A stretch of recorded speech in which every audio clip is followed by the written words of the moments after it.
US Republican Party presidential candidate Nikki Haley, taking a jab at China, said that COVID-19 is likely from a Chinese lab.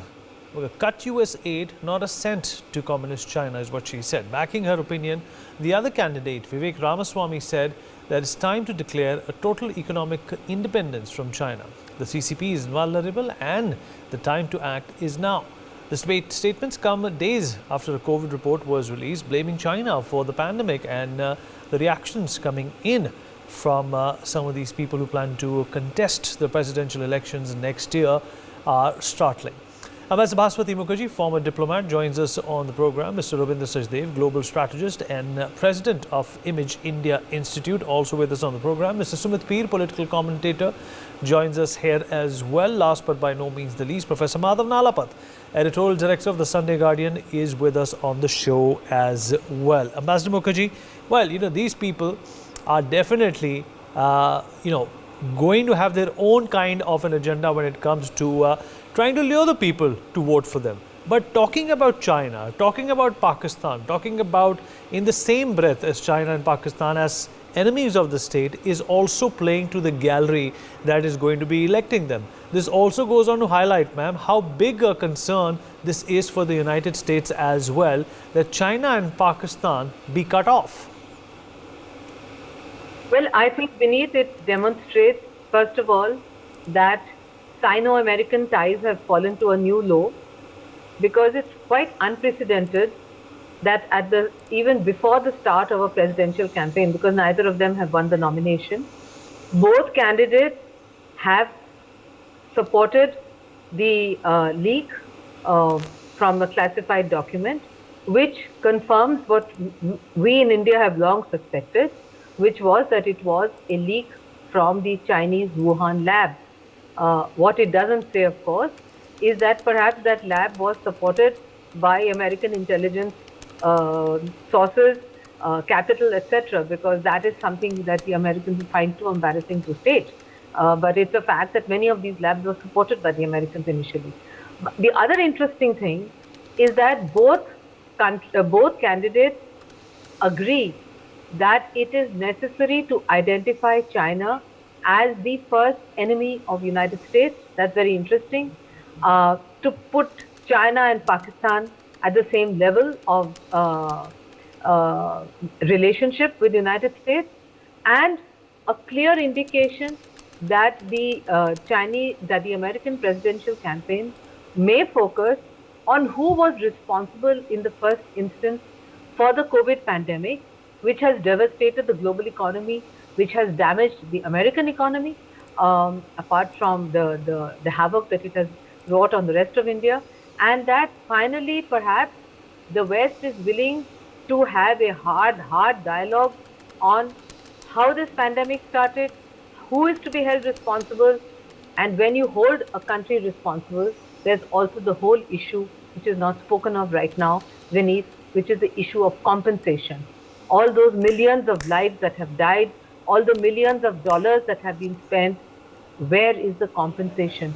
If it was a leak from an Indian lab, you think we would have been spared by the West? Not at all. We wouldn't have been spared by anyone. The leak from a Chinese lab, the WHO is a plaything of China. They first tried to cover up, etc., etc. But now that we have this interesting debate, I hope that it means that finally we'll have a real debate on the main issue, which is, was it accidental? And if so, is China going to acknowledge it? And if proof is put, will China be willing to pay some kind of compensation? Those are the important issues before us, which may come up in the American presidential campaign. Vineet. Right, absolutely. Sumit Peer, in Pakistan, if you want to attract the voter, what you pathologically and naturally do is you give gali to India. All right, that's how you get the votes in Pakistan. Do you think this is a trend now in the United States as well, that if you want to garner votes, if you want to drive that popularism towards your party and towards your candidature, all you have to do is talk about enemies of the state? The only president in the recent past who has actually done away with aid to any country was Donald Trump, and he did that with Pakistan. Do you think these are just electoral promises that these people are going to forget and get caught up in the technicalities when they actually come to power? Or do you really think that there is this big elephant in the room that America is addressing?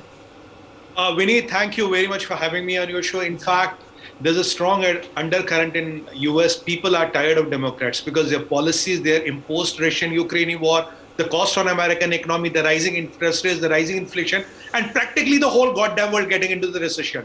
This is what the Russian-Ukraine war has given to the people of the Europe and America. While as Democrats, well as President Donald Trump is on record saying he would have not let this war happen. He tried to even talk to North Korea. The problem is, Vineet, you're forgetting one thing. There are 7 million people dead because of the Chinese virus. And what Mr. Vivek Ramaswamy and Nikki Haley is talking about is that the day you were trying to call the origin of the virus from China, you were branded as racist. Oh, you cannot say China viruses, you cannot say Wuhan, you cannot say China. 7 million people dead, $20 trillion of GDP loss, who's going to pay the bill? And then after that, you were Russian-American war, you put the whole world into recession. Which are the galleries of playing to? We know Big Pharma had plans of selling $200 per vaccine. We know they tried to stop the Indian vaccine. We know they tried to destabilize our program. We know there was a fire in the Serum Institute. We know sequence of events which happened. We know Pfizer vaccines were not able to stop the transmission. When the CEO was confronted in Davos, he avoided the reporters. We know another vaccine has blood clots. We know we were asked 5 billion vaccines to be made, not the American vaccine in the Quad. With all this happening and the world being infected and millions of people losing their livelihoods, somebody has to call the elephant in the room. Democrats trying to do the hide up, trying to cover this and say, oh, we're doing this wishy-washy investigation and all. That is not the public sentiment. We need to ask anybody who's near and dear is dead, whose brother, sister, a father or a son or a daughter is dead, ask them the pain. There are 7 million such people across the world, and America is one of the worst hit countries with the best medical care. Still, they were the worst hit. Now the Big Pharma and the China here are hand in hand. They have supported each other. They have connived with each other. They've been trying to say to the world, look, there was no virus, but the fact remains the virus came from Wuhan, came from China. And what about people like Dr. Fauci, who in a way are accused of allegedly they have financed this gain of function research? If gain of function is not allowed in the United States, how can you do it in a hostile country like China? How can you fund the research? How can the American taxpayers' money be used to brew a pandemic which can come back and hit you? You know what China is up to. China's biggest problem is United States of America. And on the top of that, you have a $600 billion of trade deficit with them. You're giving them $600 billion in trade. Then you're giving them money to fund this research. And the Batwoman comes, and the PLA comes, and the CCP comes. Everybody comes. Now, what I'm very happy, first of all, these two guys are from Indian origin. Point number two, Vineet, they are calling China and CCP directly. Even prosecuting CCP officers, ban, sanctions, even attaching their assets, which is very important because Chinese assets are in the United States of America. If you want to give a body blow to Chinese economy, the only way to control China is make them like North Korea. If you give them a body blow, if you attach their assets, if you do sanctions to China, there will be a disruption in the supply chains for some time, but the world will evolve. Because who knows what kind of a new virus is being bred. What is very happy, what Ambassador may make a very pertinent point is that even before the race has started, China is number one enemy. And let me take you back, sir. France national strategy document, who's the number one enemy? China. UK's national strategy document, who's the number one enemy? It's again China. Now the American national strategy document, who's the number one enemy? It is China, it's not India. So India emerging as a but natural alternate to China and China falling down the cracks. It's a good news for us, and I'm very happy two of our Indian origin people are running for the race of the President Vineet. This is what we should do. We are supplying medicine to the 200 plus countries. 32% of the medicines which go to the United States are supplied by Indian companies. The cardiovascular diseases which are cured in America, which is the number one killer, the medicines go from Indian companies. We should get credit for that rather than the Chinese who bred the virus and used Wuhan, the most connected city of China, to send the virus across the whole world. What is the guarantee we need tomorrow? It will not happen. The sentiment and the mood of the people across the world is against China. These politicians are only echoing the mood of and the sentiments of the common man on the ground. It's not a political plan. Politically, it is convenient not to talk about China. But if they are politically talking about the China, even before the race has begun, that means there's a lot of groundswell, there's a lot of undercurrent. People are fed up and tired of China. Even if you look at their aggression in Taiwan, if you look at their aggression in Galwan, if you look at their aggression everywhere, if you look at their aggression with Japan, Philippines, Vietnam, Laos, Cambodia, where China is not aggressive. This China's hegemony has to end. And the best way to cripple China is to cripple them financially. US is their biggest market. Without 3 trillion exports, China has nothing. Their foreign exchange reserves are dwindled. And even at a 18 or a 24 trillion GDP, which is again an enigma, still they are not an internal consuming economy. We need China is at all-time low. And this campaign from the Republican politicians is going to be a game changer. It cannot be an election thing because they have to come to power again. Remember, Donald Trump was shunned out from Twitter, was sent out from social media just because he said where the virus came from. That, attack on Capitol Hill and all was a bahana. Basically, he wanted to name the China. Big Pharma, $7 trillion industry, controlling 7% of the world GDP. CAGR of 12% did not want that to happen because they wanted to make money. And it's on record, Pfizer started making the vaccines before the COVID was announced. How did this happen? It's on record, our most efficient and most efficacious vaccine, Covaxin and Covishield, were blocked.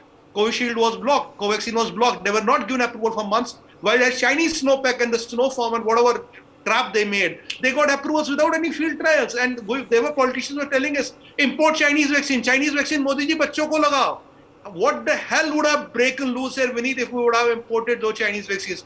Prime Minister Modi resisted the political pressure. He resisted the pressure from the big pharma. He resisted the public pressure and saved India and Indians from the Chinese virus and this Pfizer vaccines, which have proved to be useless. Vineet. All right, Mr. Sajdev, what do you make of these tall promises that some of these candidates are making? Is this just empty talk, or do you think that the normal American and the normal world citizen actually feels that what China has gotten away with should not have been allowed? Thank you, Vineet. From my understanding, I think the normal American is beginning to fear China. But they do not feel so intensely about the COVID virus, though, yeah, sure. I mean, there's a huge debate in America, no doubt, and people are intense about it. What these two candidates are doing is pure and simple playing to the gallery. Each candidate has to create its own space with respect to foreign policy. Nikki Haley, see, remember, look back, Trump-Biden, right? Trump was saying that Biden will not be tough on China. So Biden had to say, all through the campaign, I will be very tough on China. And when he took office, yes, Biden has been tough on China. In fact, majorly tough on China now.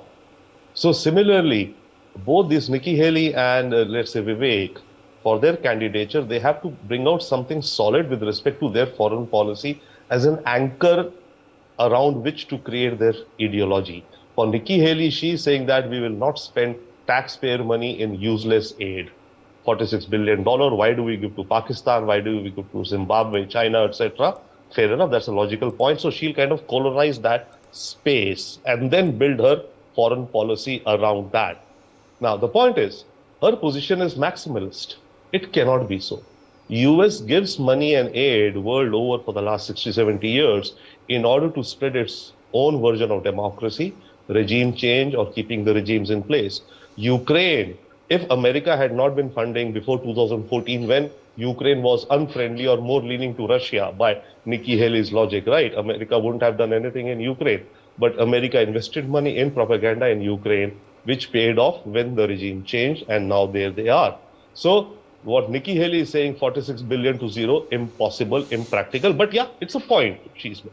Similarly, Vivek, when he's talking about COVID and China, yes, he has a point, and so he's colonizing that space. So what I look, both of these guys are looking to create their own foreign policy, strong points which they can stand up and which nobody else is talking, or they're the first ones to, stand in that space. That is one. But yes, definitely. So the good thing is that, by them taking this maximalist kind of positions, other candidates also, and there are absolute undercurrents to both of these things, that why should US taxpayers be funding, any programs anywhere, including the Ukraine war, by the way, right?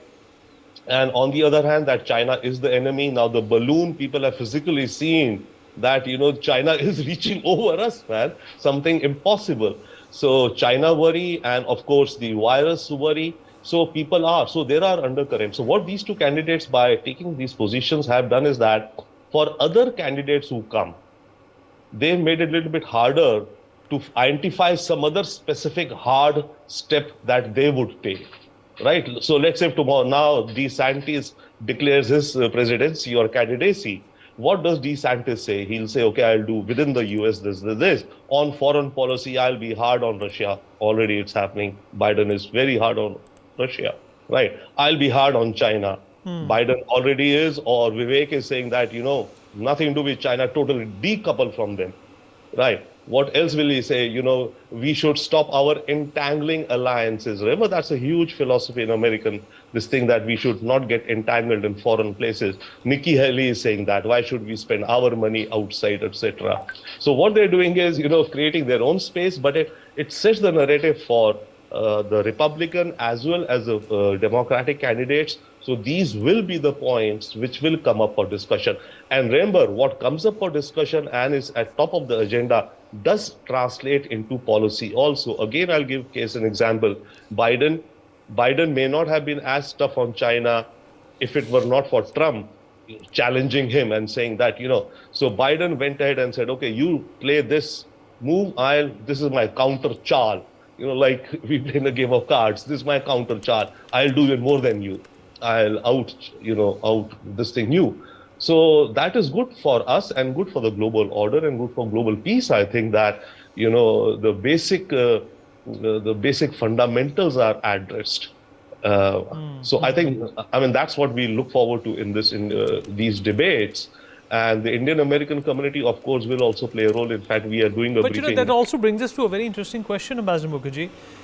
Had Donald Trump been the president of the United States, when this war broke out, what do you think, would have been the status of, this support that Ukraine is getting from the Americans at this point in time? This support that, perhaps the Democrats gave to China before Donald Trump when Obama was around? It was Donald Trump who first asked NATO that it's not a free ride for the rest of Europe. And he made himself extremely unpopular by pointing out how much United States gives for the NATO budget and asking member states of NATO to pay up. Therefore, there can be no doubt that the huge amount of money that Biden has given to Ukraine, and when he gave it, remember, Vineet, at that time, the Democrats actually controlled the Senate and House of Representatives and had much more clout in both houses. The amount he's been able to pour into Ukraine, that would not have happened in the time of Trump, because my assessment is that he would have insisted that the EU, which is directly affected because it's on European soil and fought between European nations, he would have insisted that the EU do its bit. So I think that the war may have gone in a completely different way if Trump had been president of the United States. I would share Sumit's assessment that there could have been a special toolkit, that's our favorite words on NewsX these days, but used in the Indian context. Maybe there was an American toolkit to bring Trump down. I'd love to hear Mr. Sachdev's views on that.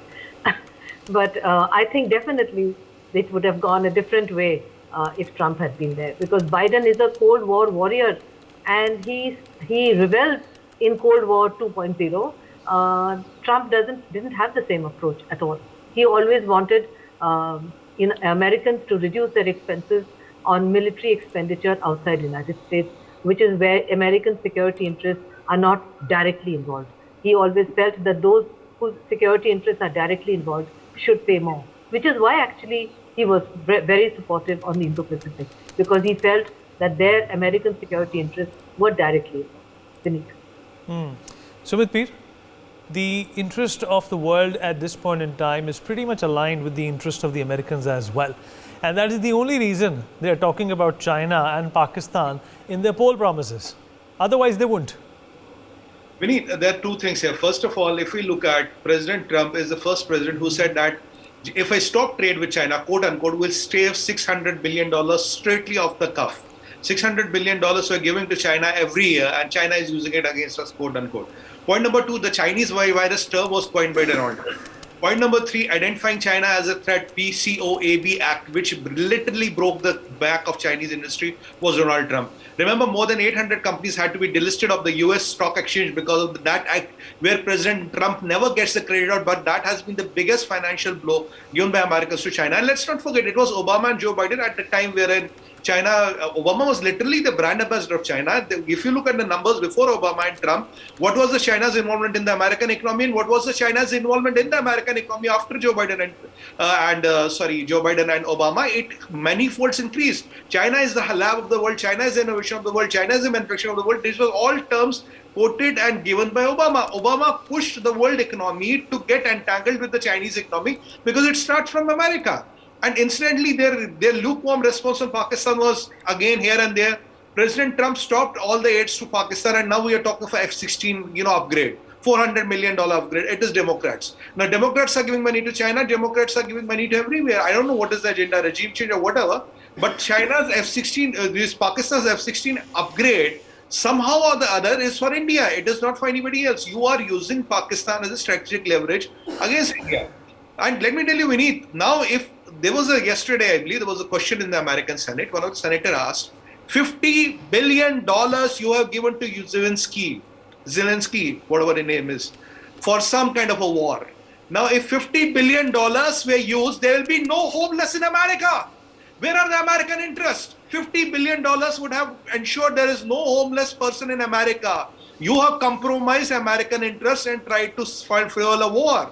Now that hostility with Russia, that imperial hangover, that this Cold War hangover, Putin is number one, enemy Putin is this. Now today fact remains this: Putin's ammunition is full, Putin's foreign exchange reserve is always there. His economy is slowed a bit. Putin has got hold on the Arctic while you have been hallucinating somewhere else. His arms and oil industry have been rejuvenated. Putin's oil share cannot be replaced today. Even OPEC Plus cannot take out Putin's oil share. Putin has shaped a new world order.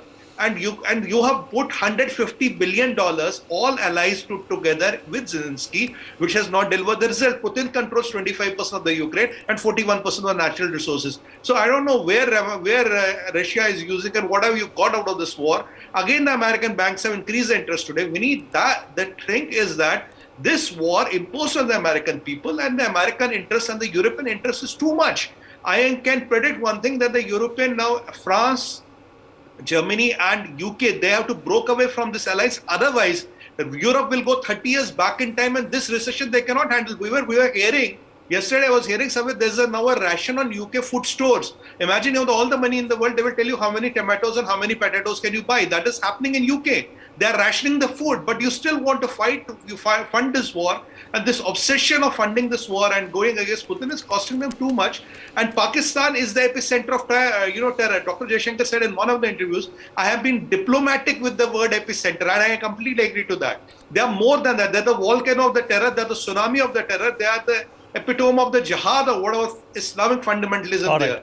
Now, this is what is happening in the world. World is tired of China and Pakistan. Bahut ho gaya, sir. Absolutely, that's absolutely right. The world is tired of China and Pakistan. At the same time, the Americans, every time the election is around, they do look for newer planks and springboards to up the ante on the narrative that is supposed to be played out and narrated out to win a particular election. For more such videos, subscribe to the NewsX YouTube channel, hit the bell icon.